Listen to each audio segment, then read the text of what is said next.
Hello everybody, this is Hammer Striker here. What I've got today is the new Diamondback Sidekick. Please don't forget to check out our website. Go to our affiliates page. You'll find discount codes for things like Mantis X and Core belts. You'll find a link that you can sign up for Big Daddy Unlimited. They actually have things in stock and usually at a lower price than other places. Link to that cool little bore light that we use for lighting up the barrels. Use those links. It will often save you money, never will cost you any additional money, and helps the channel. Thank you. This is a pre-release version of the gun that will be coming out on November 22nd of 2021. Diamondback sent it to us for a review. They're going to see the video the same day you are, so they don't have any input into the video. But they haven't got anything to worry about. I like the gun. So let's start out with talking about this a little bit. This cylinder it was leaning on is one of the nice things about this gun. This is a 22 Magnum cylinder. The cylinder that's in it's 22 LR. So at a price point of $320, you've got a convertible 22 Magnum revolver. That's kind of a cool feature. There's a couple other companies that make them, but at way more than twice the price. The Ruger's single 6 is a convertible. It's like $750 plus, and the single 9 is not. So let's talk about the 9. This is loaded only with snap caps. These are inert dummy rounds, and you'll see that there are 9 of them. So most guns in this form factor, in this style, hold 6. This one holds 9. And here's an interesting point. These snap caps really technically don't need to be here. There's a little cutout in the cylinder where the firing pin would hit, where they've notched out every single little chamber, so it's dry fire safe. However, this isn't my gun, and our channel's policy is we don't dry fire guns that we don't own. So I'm going to put snap caps in this simply because I'm going to follow that policy. However, it is dry fire safe, so technically that's not necessary. The Magnum cylinder also holds the same 9 rounds that the LR cylinder holds. So that's kind of nice. You load this thing up, you get 9 rounds of targets, bottles, snakes, whatever it is that's at the other end of this, and then you reload quite easily. That's another nice feature of this gun. It's a single action army style, kind of a gunslinger gun, a cowboy gun. It's got your typical kicked back, flared gunslinger grip. These polymer grip panels are removable, and you could replace them, but I'm not aware of any on the market yet. But I don't know if you'd be inclined to. They're comfortable. They fit nice in the hand. They're well rounded and smooth. So when you got a hold of it, you've got a comfortable grip on it. But one of the keys, in addition to that, of this over the true single-action army style that this kind of mimics, is most of them are loading gate style. There's a little gate you flip open, and you load or unload the rounds one at a time. It gets a little tedious when there's 9 of them. Not with this one.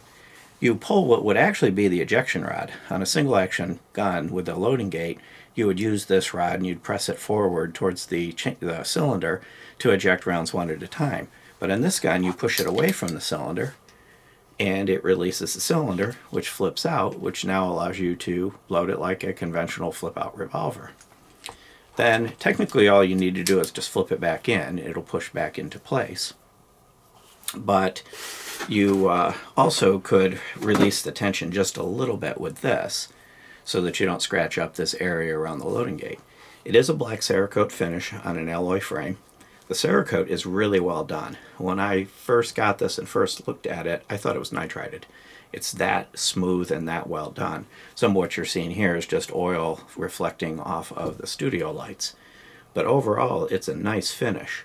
The Sidekick and the 22 cal, notice it doesn't say 22 LR because it's both of them, but 22 cal is engraved. So it's not just stamping or writing that is going to wear off. They've done a lot of nice things on this gun.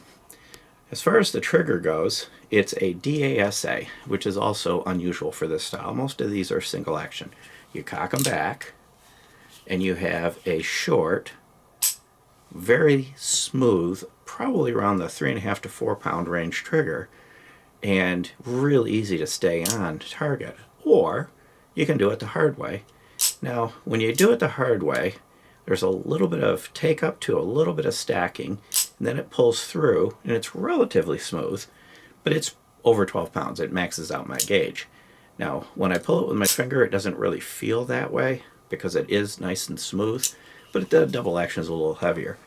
Not unusual with 22 LRs, because 22 you got to hit it pretty hard to get it to light off. One other feature you'll see is, look at the hammer, and there's a gap there that I can get my fingernail in. That's because there's a stop. And if I were to open this back up and show you, oops, I just stumped my snap caps, so I'll have to put them back if I decide to pull the trigger again. The firing pin's right here. And if I push on the hammer, I can't make the firing pin come out. Now I'm going to cock it back. I'm going to close it, cock it back, and then I'm going to reopen it. Actually, I can't do that. I can't cock it back with it open, or with it closed. Now when I pull the trigger and I'm going to hold it, I can make the firing pin. So basically at this point, because I've got the trigger back, I'm bypassing that safety. Well, I'm going to let go of it. As soon as I let off it, now I can't make the firing pin come out again. Basically what that does is it renders it safe to have all 9 loaded, even if you were carrying this. Let's say you're using it as a snake gun or a varmint gun or something like that. You don't have to worry about loading 9, so you don't have to do the infamous empty chamber. Now let's talk about actually swapping the cylinders out. It's fairly easy to do. Now unfortunately there is a tool needed. You need a punch, a Glock disassembly tool. This is a regular punch. That's the only tiny negative, and it's kind of a nitpick, and I see why. Most of the convertibles are single action style, and you remove the cylinder by pulling this rod out. Well, the problem is those are fixed cylinders, so that works. And this has got a crane because it's a flip out. But to do the flip out, all you do is line a punch up. There's a little piston in here. You can kind of see it right there. You push this little piston back, and then you kind of just wiggle a little bit and release it. Now notice that I kept the punch in there. You don't want to let this just fly out, because it could actually come off of the spring and fly out. But as long as you have the punch there, it's not a super strong spring. And you notice there's even kind of a notch in the crane. And what that allows for is room for your punch to have room to let off of the piston and still keep the piston flush and slide out. So it's well designed. They've designed it well to do that. So I'm going to set that cylinder aside. I take the other cylinder and just set it in there, and then I use the punch again. Let me get it lined up. Use the punch again, and kind of, we have to wiggle around with it. Of course, I'm doing it in the worst possible angle because I'm doing it for the camera, so it's actually much easier than this.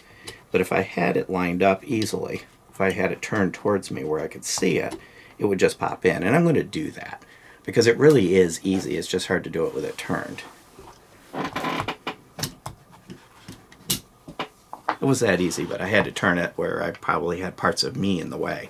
But honestly, it really is quite easy to do. And then it locks in place, and now this is configured for 22 Magnum. This is, as long as you have a little punch, this is something you can do in the field. When we took it to the range to get range video, I swapped it right there in the lane with the punch and was able to keep the barrel downrange the whole time, so nobody would get nervous. It's easy to do. The cylinders come with it. It came with the 22 LR cylinder in it. Doesn't matter which one's in it because it's really that easy to swap. So other than the minor nuance of needing a tool, it's actually a pretty easy, able to do job. Now let's talk about the sights. The sights are typical for this type of gun, the single action arm. You've got a rear gutter and a black front blade. Now unfortunately that does make it, especially with the hammer cocked, you can see that the sights are hard to line up. Most people are going to cock it back. It just makes life easier. At which point you actually set your sight picture about like this, and it actually allows you to see the blade and see what the blade is lined up on, as opposed to typical Glock or something like that where you would try to line it up flush. Kind of right about there. I did find it was a little difficult for my eyes to see the sights with the lighting and the range and everything else. If this were my gun, I'd probably put a little white dot on this end here to make this a little easier to pick up. But you could see from the groups, the gun is mechanically capable of really nice tight groups. It's just learning how to use the sight and, depending on your eyes, being able to see it. I think a little white dot on there, at least with my eyes, would make a huge difference. Now I'm not going to do this. This isn't my gun. This was lent to us to do a review. But if I had one of these, personally, I probably would make that. That's probably the only change I would make to this. Overall, I found it fun to shoot, easy to shoot. Most of the time I cocked it back simply because it's a lot easier, and that's kind of how you do this kind of gun. You got it in the one hand, you cock it back, and you squeeze off your round. You have the luxury of double action if you choose, but the whole cowboy style, you know, if you don't see John Wayne doing double action, he thumbed it back, aimed at his target, and pulled the trigger. So basically, kind of to sum it up, for 320 bucks, you get a really fun range gun, steel target gun, shooting bottles, cans, you know, the classic shooting at bottles and cans, or if you're looking for varmints, it'd make a good varmint gun. But overall, I found it a lot of fun to shoot. Thank you, Diamondback, for lending this gun to us to do the review. I'm glad I had the opportunity to shoot it. It's just really plain enjoyable. Beyond that, if you like our videos, please give us a thumbs up, share, subscribe, click that bell to be notified if you do. Check us out on Facebook, Patreon, Instagram, Twitter. We're kind of everywhere. And thank you.